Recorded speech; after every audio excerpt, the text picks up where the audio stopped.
Welcome to this week's episode of Sojourner. Welcome back to the ongoing series, How Spaces Define Masculinity, a Black and Black-Biracial Men's Initiative. My name is Carol Jean Matthews-Shifflett, and I am the CEO of the Sojourner Group. I'd like to start by thanking my sponsors, the Utah Jazz, Planned Parenthood Association of Utah, Pacific Island Knowledge to Action Resource, PCAR, the Utah Coalition Against Sexual Assault, UCASA, and Inlighten Productions. Let me introduce Charles Odoms of Hartford, Connecticut. Charles has a master's in social work, is a counselor of men. He is also the founder of Black Heritage Film and Discussion.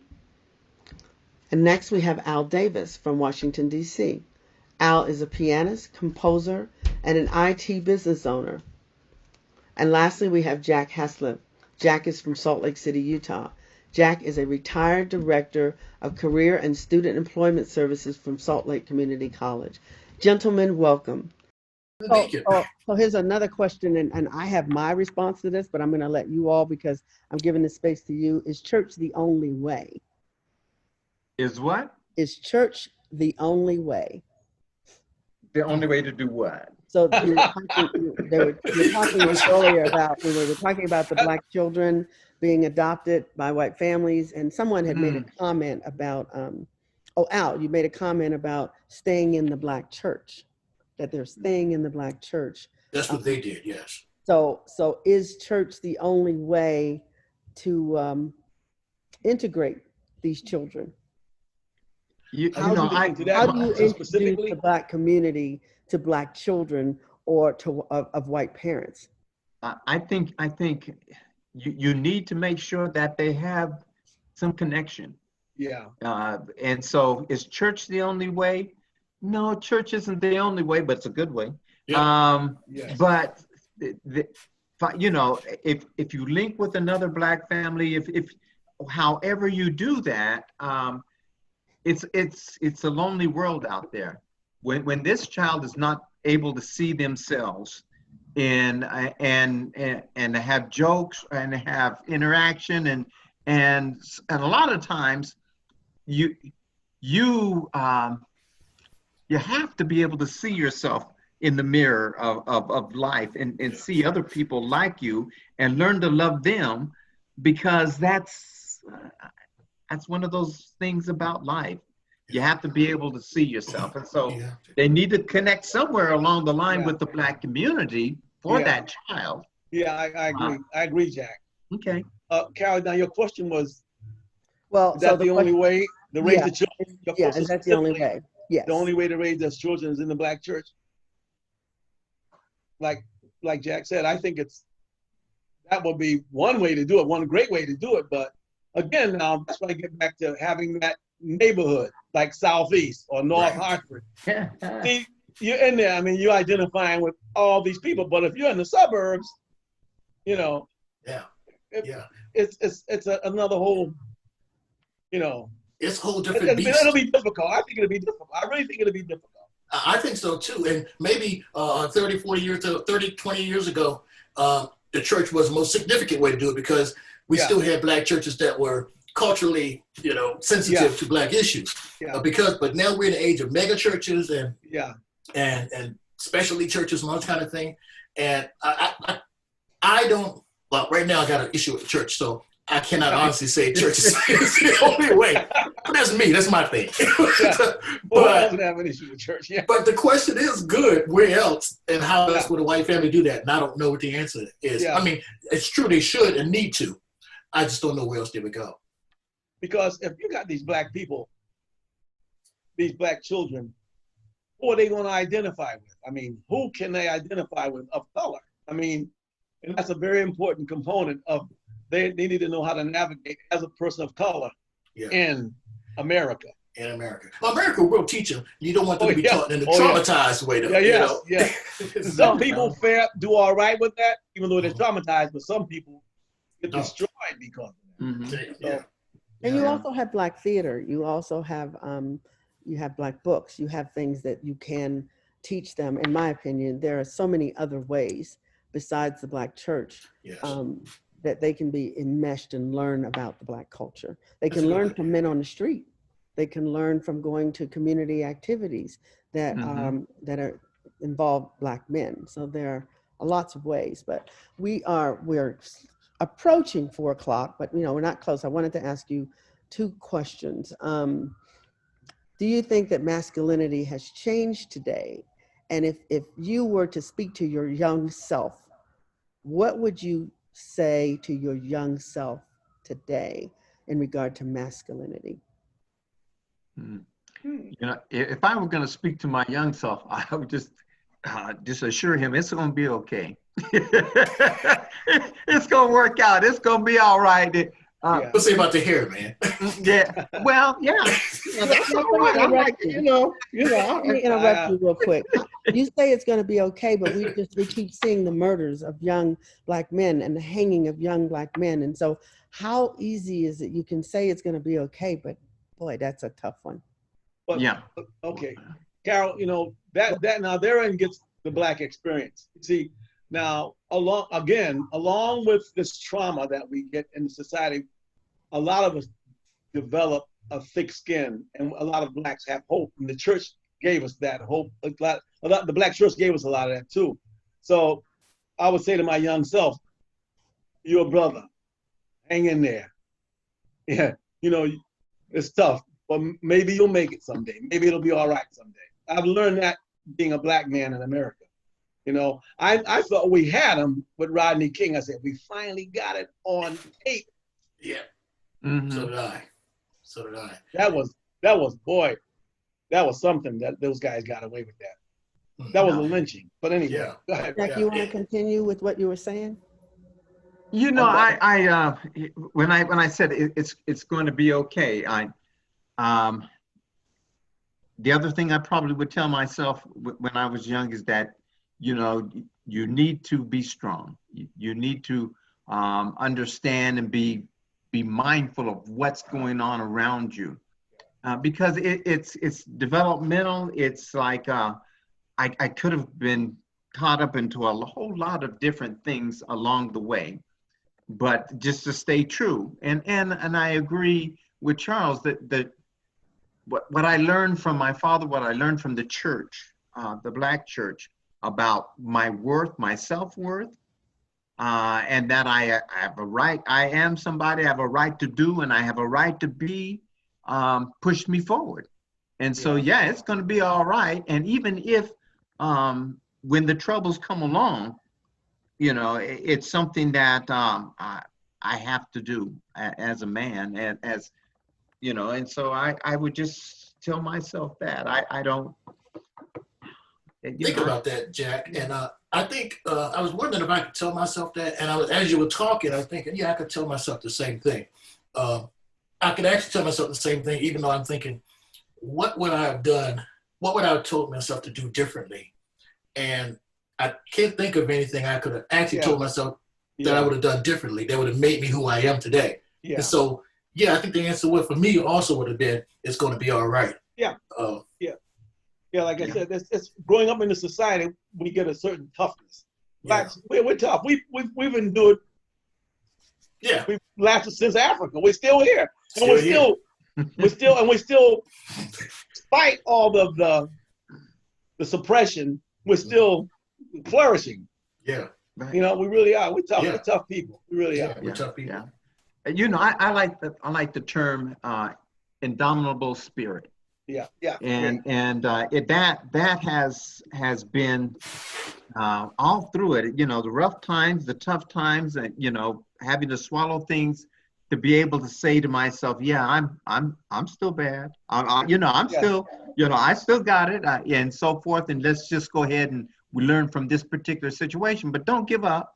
Don't give in, because that really does hurt, and it destroys, I think. And so that's what I would tell the young Black Jack, is that, you need to hang in there and draw from your experiences and from other individuals and your foundation. Keep it that way. Yeah, I think I can go with that. Yeah, I agree. Yeah. So my last question, and you may have alluded to this, Jack, what would you like to leave the audience today? What message would you like to leave with them today? That I would say that masculinity is developmental, that it is not something that you wake up one day and all of a sudden you're a masculine person. But I think it does have the building blocks of saying defend, protect, and provide as best you can, young Black men, and you need to develop some sense of ethics. You have to be able to develop what your tolerances are and know those kinds of things, and you do that by being tested. So don't think of everything that happens to you as, oh, poor me, oh, poor me. Learn from them, and just go ahead and move forward, and realize that, yeah, we're a tough race. We've survived a whole bunch of stuff. Learn from your history. Go back and find out what happened. Absolutely. So I'd be there. Yeah. Who would like to I tell you, I would follow on what Jack said, starting with the end and learn your history. Because in learning our history, we will learn that we are extremely resilient. I was watching Tony Brown's journal back in 1970. I was in college, 75. Right. And these Black archaeologists had gone down to the Amazon because they'd heard about a tribe of Africans that had escaped and had lived so far in the Amazon that they were unapproachable. Nobody knew they were there. And they'd been there all this time with not touching the outside world. And so they wanted to go down and find these brothers. So they went down there, and sure enough, with a couple of guides, they found that tribe. And because the tribe was still speaking whatever West African language where they came from, the translator was able to translate some of the things they said. And the brother from Harvard, one of the archaeologists, he said the first thing the chief said to him when they met them was, "Are you still fighting?" And this was 1976, and they hadn't seen the outside world. And I would say to leave Black men, young Black men, old Black guys like you guys.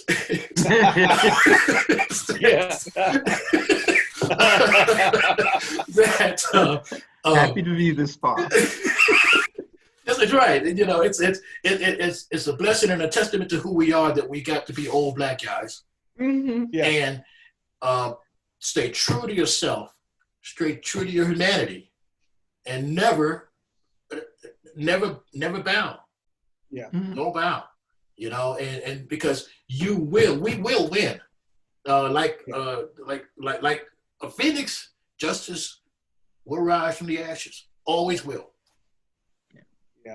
Charles? I think for me, it's I learned, I'll repeat what Al said, is that we need to know our history. And I didn't know a lot about our history, so I took it upon myself to start learning after I heard the term, "That's not your name, that's your slave name." And I said, wow. And I've been searching ever since. And it's something that grabbed me in recent years that I'll never, and it hurt me to my heart. Those hidden figure women. I didn't know anything about that. I never heard no Black organization ever talked about those women. I don't know where those Black organizations are or what they were doing that they didn't talk about those women. That astronaut would say, "Get the smart Black one. If she says I'll go." I mean, no human computers. Do you know what that would have done to us? I mean, for women, young women to see that, or even Black young men for that matter. So I'm saying that for anyone, learn your history, and that'll take care of your masculinity. It really will. Like I learned a lot, like I said earlier, I learned a lot about my masculinity just from my surroundings, my people, and how to treat women, how to be a man, how to be responsible. That all came from my culture. So if I learn my history, which is really my culture, I'll be all right. You'll be all right. Excellent.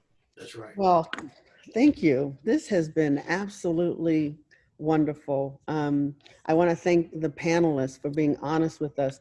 We've just been enlightened with stories about their masculinity, as opposed to masculinity defined by some people who don't know them, by mainstream culture, who has no idea of what masculinity means to you and the spaces that you grew up in. We have 3 men from three different locations. And we're going to hear more of these stories. We're going to continue these conversations because I, again, believe that we cannot do the work of sexual assault and domestic violence without inviting men to the table, without learning about their stories and their plight as Black men in this country. There's often a lot of talk, well, Black men aren't there for us. Well, we need to know the stories to understand what's going on so that we can work together and not work separately. I got some great comments here. One of the comments was they enjoyed hearing the wisdom of the elders. So, I beg your pardon. Really? although we Say thank you, Jack. we want to do this more, and we'd like to bring in some millennials. I would like to hear what some millennials have to say about masculinity. Yeah, and someone else also said that they loved hearing this open and honest conversation among Black men, sometimes painfully and sometimes hilariously open and honest. It is really important that Black men have the safe space for more conversations beyond the barbershop. So that is another thank you to you men. Let's see. Truly enjoying and divine, always good to hear from wisdom. We're in this together. We need each other to survive, which is so true. I am asking elder Black men to reach out to young men who you may see on the streets that are looking for you, that are looking for some sort of hope that this is going to end. This is going to end. So, today was the beginning of the re-education of America. So that is, we're going to continue this. I will be sending you an email to have you fill out a survey, anybody who was on the email list, to fill out a survey, and you are welcome to make contributions, and that will also be in the email. So I want to thank you again. I want to thank our sponsors again, the Utah Jazz, the Planned Parenthood Association of Utah, PCAR, the Pacific Island Knowledge to Action Resource, and the Utah Coalition Against Sexual Assault, which is UCASA. Does anyone have any parting words? I have, Carol, I applaud you for bringing this conversation. I've watched with some disdain over years, the last maybe 5-6 years, that Black men have been absent from having an opportunity to talk. And then the word is that, well, what's wrong with our Black men? What's wrong? And we don't hear from them. And there needs to be a platform, because if you want the future generation of Black men to be healthy, then we need to have conversations like this. And so I applaud you for bringing this forth. And, I didn't think, coming from a perspective where you're concerned about women's health and those kinds of things, that Black men could be integrated into that. But I think we're part of the health issue. And I think that we're part of the health cure. And so I really you got my applause. Thank you. Yeah. Thank you very much. I appreciate it. It's been a tough month and a half with all the recent media attention on the murders of Black men, and that is also affecting Black mothers. And if it's affecting Black mothers and Black sons and Black children, then this is something that we have to do together. And I want to tell you, I got another comment. People are loving to hear from Black elders. So you all may have to just be the panelist that keeps coming back, or send me to some more elders. I'll have to wait till I have a birthday. I like these two are tough. Yeah. These two tough young men, or old men. If you want to contact me, you can email me at sojournerwoman@gmail.com. That's SOJOURNER. Sorry, sojournerwoman@gmail.com. I was leaving something off. SOJOURNER woman, WOMAN @gmail.com. And I want to thank everybody again. This has been a great conversation. Yes. Thank you. Thank you. And Thank nice you. meeting you. Take it easy, Jack. Nice Take it meeting easy, you. Al. Good meeting you guys. Take care. Same here. All I'll right. see you. I'll talk to you later, Carol. Talk to you later. Okay. You too, Jack. Take care, Jim. All right. Bye-bye. Stay tuned for the next series on how spaces define masculinity, a Black and Black biracial men's initiative.